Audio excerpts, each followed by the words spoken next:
Ahora sí los voy a silenciar, ¿eh? Acuérdese de ponerse, usted, coronel, sacarse.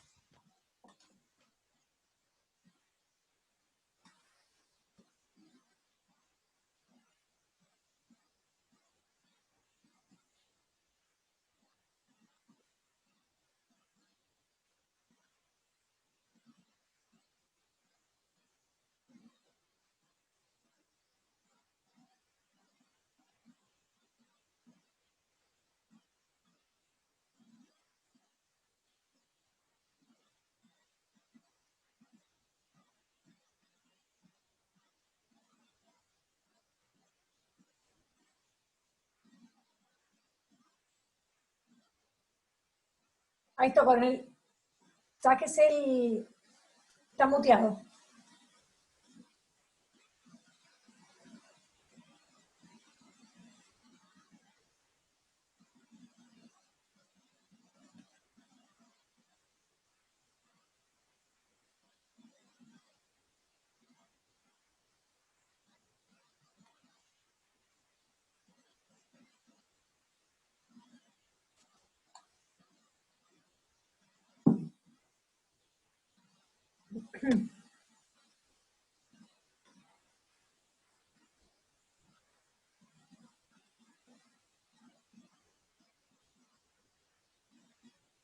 ¿Quiere que lo ayude? ¿No lo estás viendo? No, yo no, pero el resto, no, no. Porque no estás en compartir pantalla. Pone compartir pantalla, a ver. Espera un poquitito.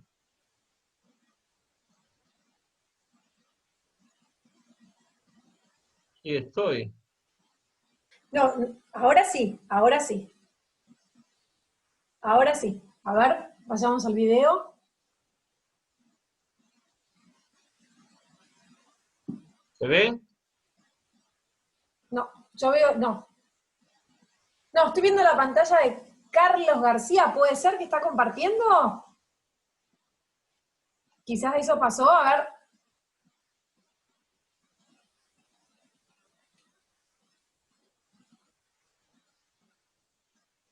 Bueno. Carlos García está por acá. Carlos García Salvitelli. A ver si lo encuentro.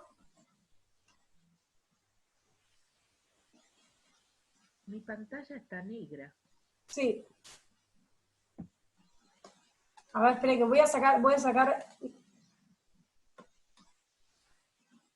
Vamos de nuevo, Ahí estamos todos. ahí yo lo desconecté a Carlos. Vuelvo a probar. Bueno, mira.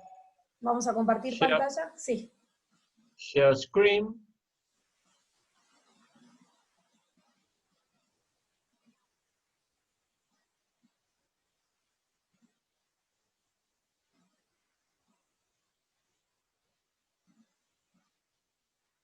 Ahí ves.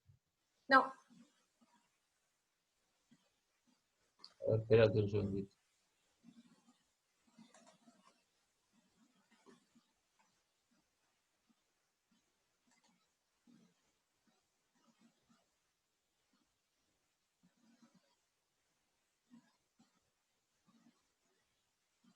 Ahí. ¿Se ve? no, es que no nos figura no estás compartiendo pantalla. Bueno. A ver, intentá de vuelta. Compartir pantalla, a ver qué pasa. Si no, Lo que pasa es que tengo... Ay, Dios, Dios, Dios, Dios, Dios, Dios. tranquilo, porque se puede. Se puede, pero con tranquilidad. Nos van a esperar 5 minutitos más. Perdón a todos. Cosas que pasan. Pero te pones nervioso, te me vas a trabar un poco más. Conozco. Si no, intento No, meterme yo. Pero tenés no, que... espera que... Espera, Lelu, que ahora no sé qué toqué, que ya directamente... A ver.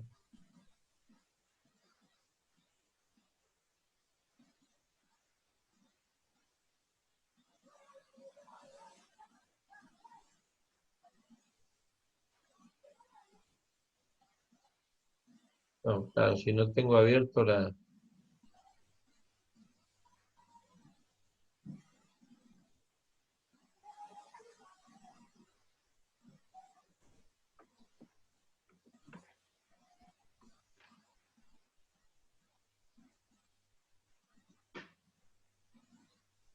Ahí no ves nada, ¿no es cierto?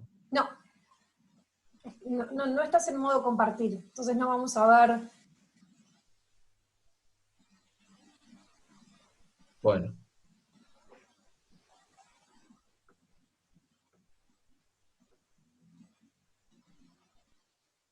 Estoy en modo compartir. Share. Ahora sí. Ahora sí. Ahora vemos perfectamente tu pantalla. A ver, ahora busca si podés el video y si no la presentación. Ahí abajo lo tenés abierto, me parece. Acá está. Ahí está. Ahí. Ahí está, muy bien. Yo le dije que se puede. Bueno, lo que van a ver ahora es un video de lo que fue Hezbollah en la guerra con Israel y su proyección. Saqqara del Líbano hace 19 años, después de una prolongada guerrilla. Esta fue una base de Hezbollah, con una red propia de túneles. Ahora los turistas vienen a maravillarse ante las proezas de las fuerzas militares que lograron sacar a los israelíes de tierra árabe.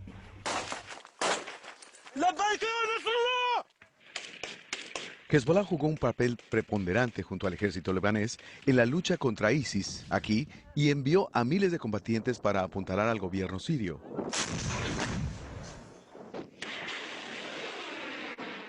Este es un dron que Hezbollah usó en la guerra de 2006 contra Israel. Los drones son el arma elegida en la guerra en las sombras de Oriente Medio. El mensaje subyacente de este museo es que Hezbollah es una fuerza de combate con décadas de experiencia. Luchó contra los israelíes, está luchando en Siria y si lo llaman, luchará en nombre de su principal aliado, Irán. Los miembros del llamado Eje de la Resistencia, Irán, Siria, Hezbollah, las milicias chiitas en Irak, los hutíes en Yemen, se preparan para una confrontación regional. Repudiamos toda guerra sobre la República Islámica de Irán, porque esta guerra encenderá la región y porque tal guerra destruye países y pueblos. Será una guerra contra todo el eje de la resistencia, declaró el secretario general de Hezbollah, Nasrallah, en un discurso reciente. Cada año decenas de miles de chiitas participan en la procesión Ashura en Beirut, en conmemoración de la muerte de Hussein, el nieto del profeta Mohammed, a manos de los entonces gobernantes del Imperio Árabe. Es una muestra importante del apoyo a Hezbollah cuando la política de máxima presión sobre Irán y sus aliados del gobierno de Trump comienza a hacer mella. Estados Unidos y la Unión Europea califican a Hezbollah como una organización terrorista. Abrumada cada vez con más sanciones estadounidenses, a Hezbollah le faltan fondos y ha tenido que recortar salarios y reducir sus redes de apoyo social. Si bien reconoce que las sanciones apremian, el parlamentario de Hezbollah, Ibrahim Moussaoui, insiste que el grupo capeará la tormenta. Es una retahíla histórica. Siempre hemos estado sometidos a distintas presiones multifacéticas, sanciones, asedios y demás. Seremos pacientes y les aseguro que no soltaremos nuestra causa. Adheriremos y abrazaremos más. Y creo que Estados Unidos no está en situación de seguir. Por muy alta que sea su presión, la causa seguirá y emergeremos victoriosos, Inshallah. Pero las sanciones estadounidenses van más allá de Hezbollah. Perjudican al Líbano, dice Mohammad Haj Ali, del Centro Carnegie de Medio Oriente. Estados Unidos no está ayudando en este proceso. Está empujando la economía libanesa al límite, con las sanciones, con la amenaza de las sanciones. Cada 6 meses todo el país está esperando un nuevo conjunto de sanciones y viendo cuán peligrosas pueden ser las nuevas sanciones, no hay claridad de parte de Estados Unidos. Estos son momentos inciertos en el Líbano. Además de la amenaza regional, la economía está al borde y las tensiones con Israel son altas. La semana pasada, el ministro de Defensa del Líbano presentó uno de los drones supuestamente israelíes que se estrellaron en los suburbios predominantemente chiitas de Beirut a fines de agosto. Hezbollah prometió vengarse. Una semana después, sus soldados dispararon 2 misiles antiataques a un vehículo militar israelí. El video del ataque fue transmitido en el canal de los grupos. Israel disparó en respuesta e incendió campos fronterizos. Nadie murió en el recrudecimiento. Volvió a la calma. Podría ser, sin embargo, ser la calma antes de la tormenta. Ben Wedeman, CNN, Beirut, Líbano.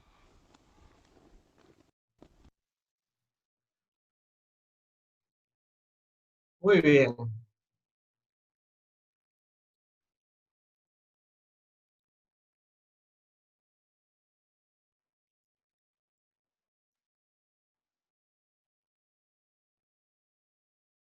¿Me escuchan?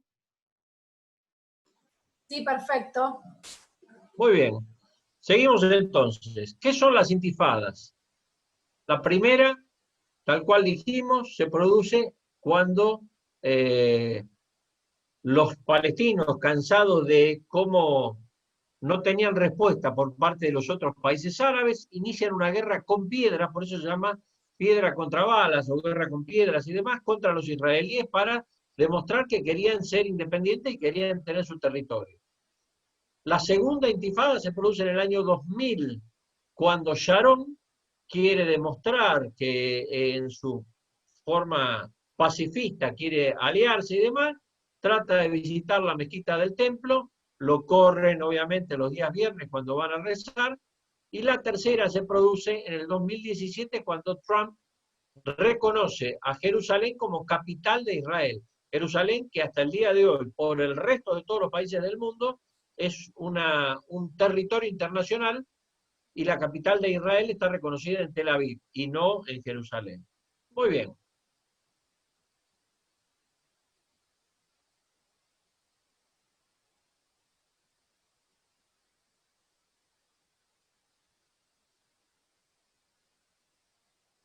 Se produce el ataque a las Torres Gemelas en el 2001 y, como hablábamos recién, entre la segunda intifada, cuando Sharon piensa o trata de recomponerse. Volviendo a las Torres Gemelas, acuérdense que el 11 de septiembre del 2001 es la fecha donde Bin Laden suponía que se iba a volver a expandir el califato en todo el mundo, el Islam, porque había sido el momento, el 11 de septiembre de 1683, cuando fue detenido la invasión otomana en el segundo sitio de Viena. Muy bien. Siguiendo con la evolución de Medio Oriente, se produce la Segunda Guerra del Golfo, donde ya directamente, sin el aval de Naciones Unidas, una coalición entre los estadounidenses y los británicos, con apoyo de algunos otros países del Commonwealth, atacan para buscar los elementos de destrucción masiva, como forma de respuesta al ataque de las Torres Gemelas del 2001. En el 2003, George Bush empieza a buscar una excusa para irrumpir y para demostrar de que, hablando en criollo, que le habían mojado la oreja y no encontraban a los responsables. Con lo cual, lo buscan a Saddam Hussein, lo capturan, declaran que Irak forma parte del eje del mal, tal cual decía en el video, y irrumpe en ese lugar, en Medio Oriente, vuelta a una potencia hegemónica a irrumpir dentro del Medio Oriente para marcar lo que deberían hacer. En el 2006 se produce la Segunda Guerra del Líbano, Hezbollah ya agrandado en lo que hace a su organización, empieza a demostrarle al resto del mundo y al resto de los países islámicos que Israel no es invencible. Se produce la primavera árabe, 2011, primera vez que dentro de cada uno de los países islámicos se produce un movimiento sin influencia externa que revoluciona a las petromonarquías.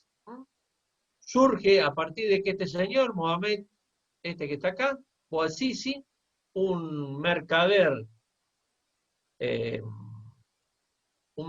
que estaba cansado de que haya sido presionado para que le den distintas formas de dinero y demás por parte de la policía, se incendia, se prende fuego directamente y estalla una rebelión en todos estos países. Fíjense, en los países que están en negro, fue tan grande el tema que cambiaron hasta los gobiernos. Ahí tenemos los gobiernos que fueron derrocados: Túnez, Egipto, Yemen y Libia. Obviamente, Mohamed Bouazizi era un tunecino y realmente estas caricaturas muestran un poco lo que realmente fue la primavera árabe. ¿Por qué? Porque fue por medio de los grandes medios de comunicación, la irrupción de la conexión por medio de los celulares, por medio de Internet, que se difundió país por país, y cada uno de los distintos gobernantes de los países lo que hicieron fue utilizar los medios que tenían a disposición, llámese dinero, llámese conquistas sociales, llámese mayores libertades, para calmar a las sociedades. Pero insisto, fue la primera vez que se producen hechos dentro de cada país que no fueron gestados desde el exterior. Muy bien.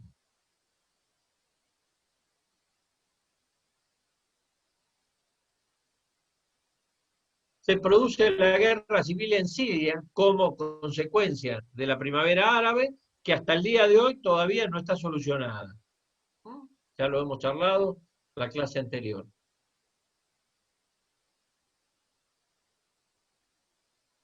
Aparece ISIS dentro de lo que era la guerra civil en Siria, lo vimos la clase pasada. Ahí tenemos la creación del califato. Mosul y Raqqa eran los dos lugares, las dos capitales, ahí lo tenemos a Abu Ghraib. Obviamente sigue estando ISIS en la zona, tal cual hablamos, con otra persona a cargo, pero manejándose dentro del desierto, entre Siria e Irak, en lo que antes había sido, con la posibilidad de derramar esas acciones terroristas en lo que hace principalmente a Europa.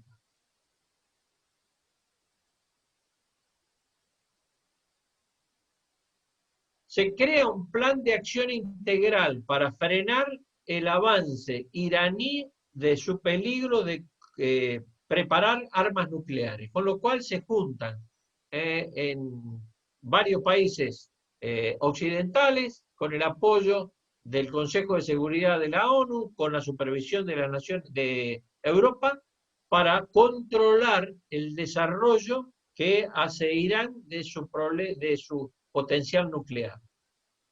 Obviamente en octubre del 17 ISIS empieza a ser degradado, no aniquilado, y el amigo Trump en diciembre declara la capital de Israel, que es Jerusalén, y se produce la tercera intifada, como ya lo hemos visto.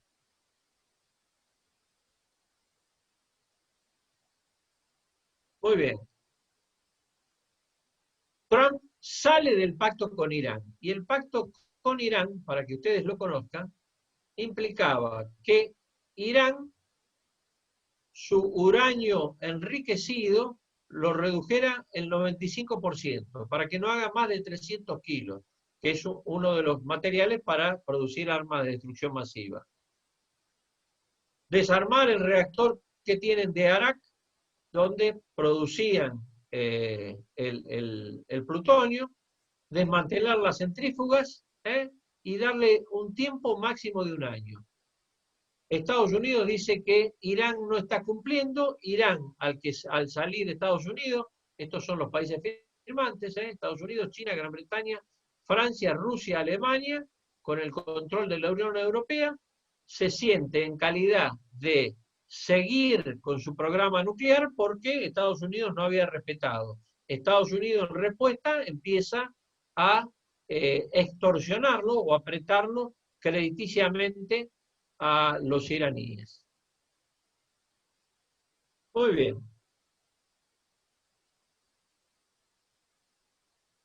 En octubre del 2018, que es un periodista norteamericano de origen árabe, denuncia que había denunciado el empleo de distintos medios de gases en Yemen por parte de Saudi Arabia, entra a Estambul porque se quería casar con una señora que era turca y nunca más sale.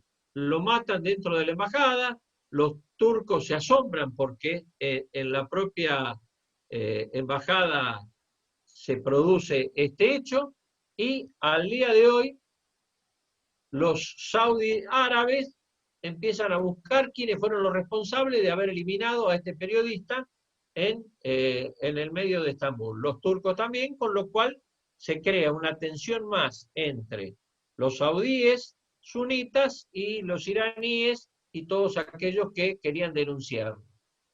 Muy bien. Trump anuncia a fines del 2018 su plan de paz, que recién lo implementa un año después. Y en diciembre, un año después, dice que se va a retirar de Medio Oriente, con lo cual los principales afectados de esto son los kurdos, porque eran los únicos que estaban apoyados por Estados Unidos en contra de los turcos que querían recuperar su lugar de origen. Acuérdense que los kurdos es la única etnia que en el acuerdo Saadi-Picot en 1916 los dejaron sin territorio, los dividieron entre los 4 países, Turquía, Siria, Irán e Irak, y los dejaron en la zona montañosa. Y en esa zona montañosa luego es donde se descubre el petróleo, con lo cual esos 4 países difícilmente le cedan el territorio a los kurdos porque se van a quedar sin las regalías petroleras. Este señor irrumpe en Medio Oriente, el general Soleimani, ya vamos a hablar de él, y empieza a tomar lo que en su oportunidad fue Nasser, empieza a revitalizar el islamismo, lo único que desde el punto de vista de los chiitas, porque es iraní, con lo cual se torna un poco peligroso para los occidentes y para los propios países islámicos sunitas de la región.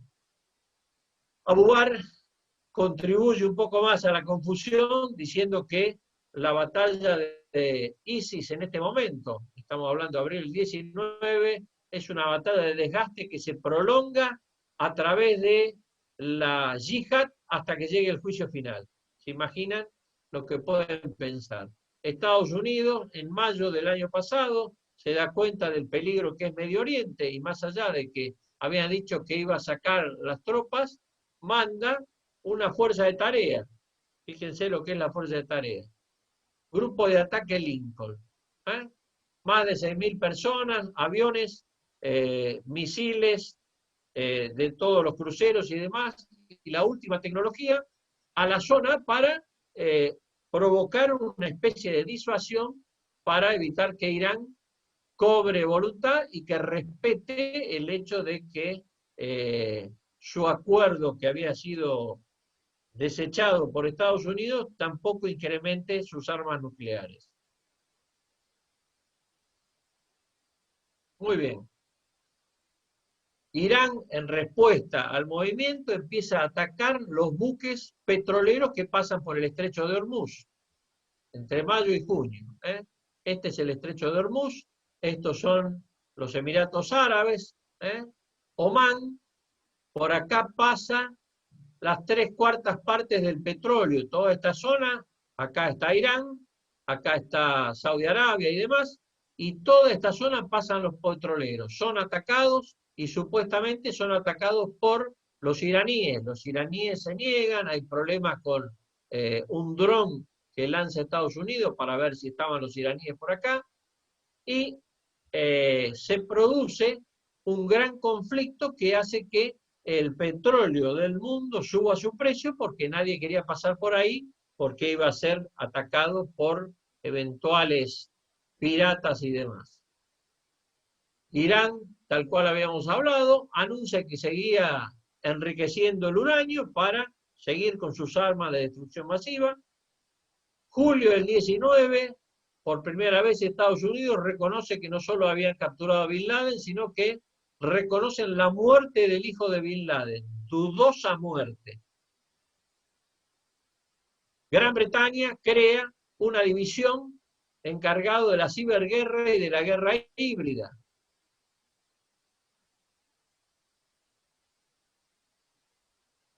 ¿Para qué? Para los conflictos en la zona gris. Acuérdense que hablamos de la doctrina Gerasimov, una doctrina rusa, que hablaba de la zona gris. Ya no era guerra híbrida, sino que es mucho más amplio. Es una zona gris que necesita de todo tipo de elementos, y que, como dijo quien estaba a cargo, que uno no se da cuenta que está en combate hasta tanto está afectado por la misma. Muy bien. Otra vez vamos a disminuir esto.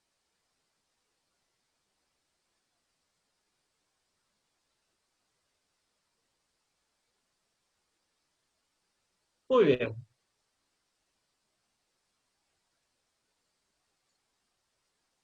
Israel realiza ataques preventivos para evitar que Hezbollah en esta zona empiece a recibir apoyo de los iraníes. Soleimani, el famoso general Soleimani, que ya vamos a hablar, dice que son acciones insanas y que serán las últimas que está haciendo Israel. Se comienza una operación llamada Voluntad de Victoria para empezar a eliminar a los restos de ISIS en Erbil, pero más que nada lo que querían hacer era controlar a los kurdos que estaban en esa zona. Esta es la zona del Kurdistán. Entonces los iraquíes empiezan a operar en esta zona. ¿Por qué? Porque los kurdos se habían quedado con todo el armamento que le había dejado Estados Unidos y aprovechan para hacerse fuertes. Las destilerías sauditas son atacadas por drones, le echan la culpa a los yemeníes. Fíjense, esto es el ataque. Acá lo tenemos a un teniente coronel que está mostrando todos los elementos. Le echan la culpa a los rebeldes yemeníes, los Houthis, y se dan cuenta de que todo esto es armamento iraní. Los iraníes obviamente dicen que no, los estadounidenses amenazan con iniciar una guerra y nuevamente el mundo entra en guerra, entra en un conflicto, en un compás de espera por lo que pueda llegar a suceder en Medio Oriente. Mientras tanto, los turcos aprovechan este conflicto y lanzan un ataque para eliminar a los kurdos del PKK y para evitar que tengan acá problemas en su frontera. Esto es Siria, Turquía está acá, y lanzan una operación con el risueño nombre de Primavera de Paz.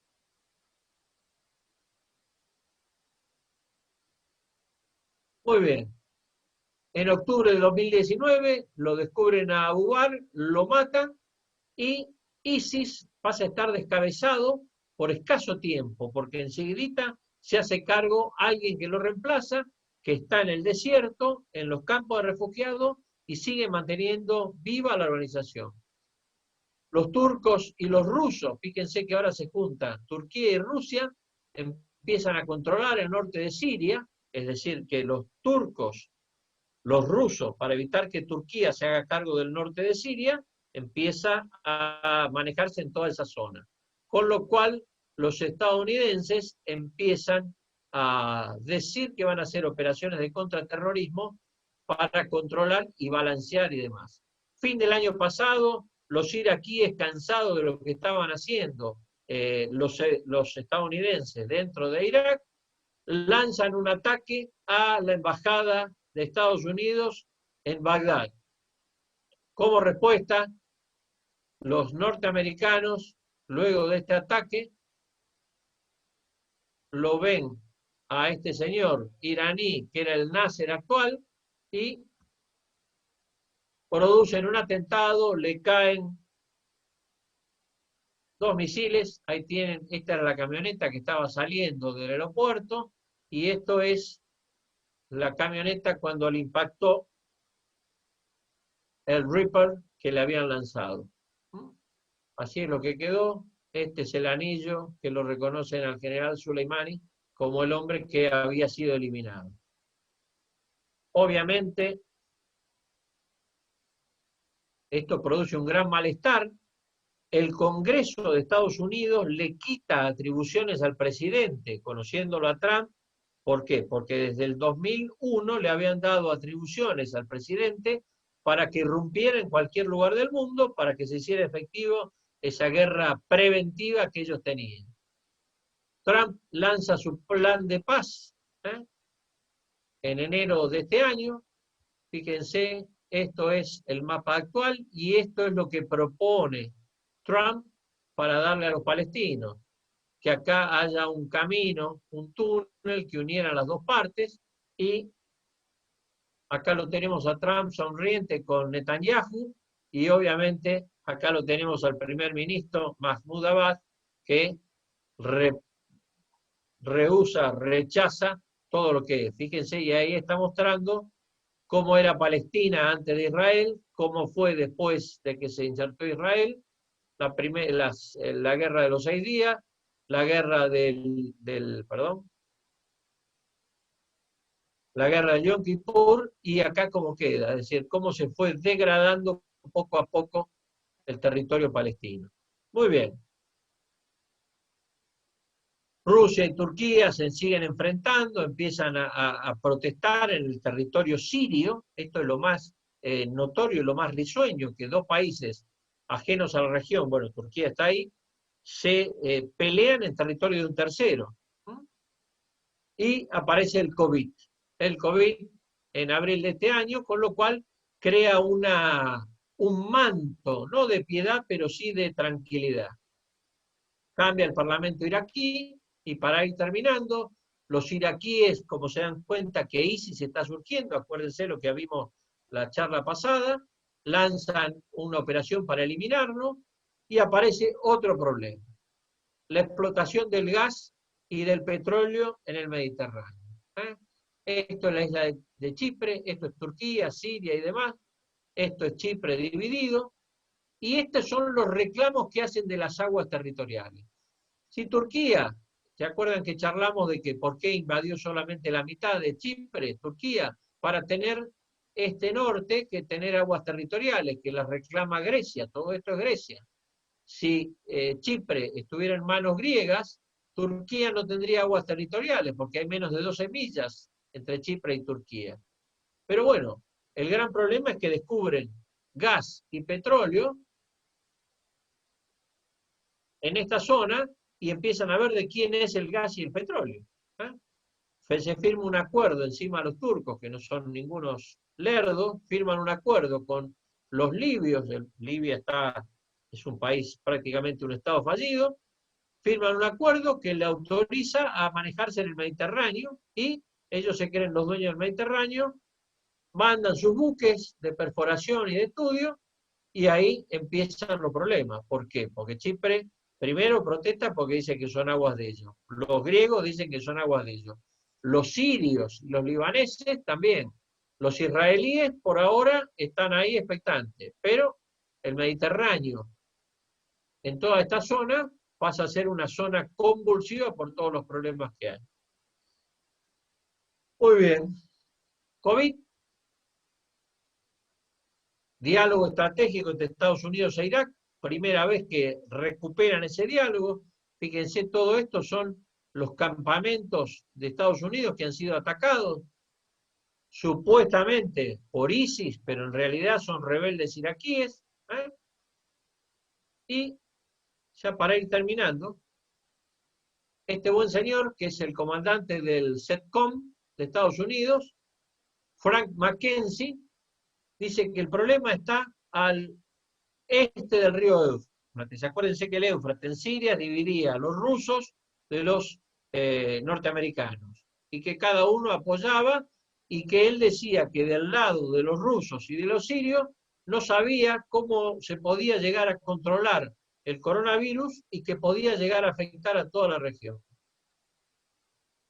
Israel ratifica su acuerdo con Chipre y con Grecia por el tema del oleoducto para llevar el gas y el petróleo a Europa sin tener que dar toda la vuelta. Las fuerzas democráticas sirias atacan en toda esa zona para atacar al tema del terrorismo. En realidad, lo que quieren hacer más allá del terrorismo en esta zona, que es la zona de Rojava, la zona de los kurdos, lo que quieren hacer es asegurar que los turcos no irrumpan acá.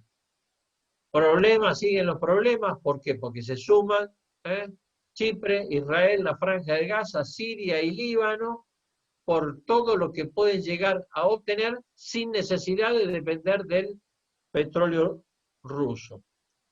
Aparecen los mercenarios. Acuérdense cuando hablamos de los contratistas. Por primera vez aparecen Este es el caso del grupo Wagner, que es ruso. Fíjense que es ruso el grupo y tiene nombre Wagner. Muy pícaros ellos con los nombres, pero empiezan a aparecer contratistas para trabajar en los distintos conflictos. Y por último, agosto del mes pasado, Israel por primera vez formaliza sus relaciones con los Emiratos Árabes Unidos. El reino de Bahrein, que es esta pequeña islita que está acá, empieza a tener relaciones con los israelíes. Y lo último que hay en el día de hoy, el ministro de Defensa israelí, Benny Gantz, que ha sido jefe del Estado Mayor de las fuerzas israelíes, está hablando en frente de los norteamericanos para ver de lograr el apoyo a todo lo que está haciendo Israel en lo que hace a vincularlo con los estados árabes. No se olviden que los estados árabes no lo reconocen al Estado de Israel, solamente aquellos que firmaron la paz, y en este caso, primero los Emiratos Árabes, con un intercambio de tecnología, y ahora la isla de Bahrein. Bahrein, para el que no lo sabe, en esta isla es el asiento de la 5ª flota norteamericana, con lo cual alguna presión deben tener. Muy bien, ¿cuáles son las situaciones? Ya para ir terminando. Primero, el acuerdo de paz en Siria, y el gran problema es que Irak es la zona de amortiguación entre los iraníes chiitas, y los saudíes y todos los sunitas de la zona. Problema del acuerdo nuclear, que está irresoluto, los enfrentamientos entre Saudi Arabia e Irán, chiitas y sunitas, los migrantes que están controlados por este señor, que es Erdogan, los turcos, que es el filtro para que todos los migrantes que van hacia Europa, la nueva relación que hay entre Trump y Putin, Libia, defendida con intereses turcos y con intereses franceses, el precio del petróleo, el problema original, que es la paz entre israelíes y palestinos, y las distintas fuerzas que hoy en día están involucradas. Coronel, se corta. ¿No está más? Se corta en 10 segundos. ¿Nos volvemos a conectar? ¿Listo?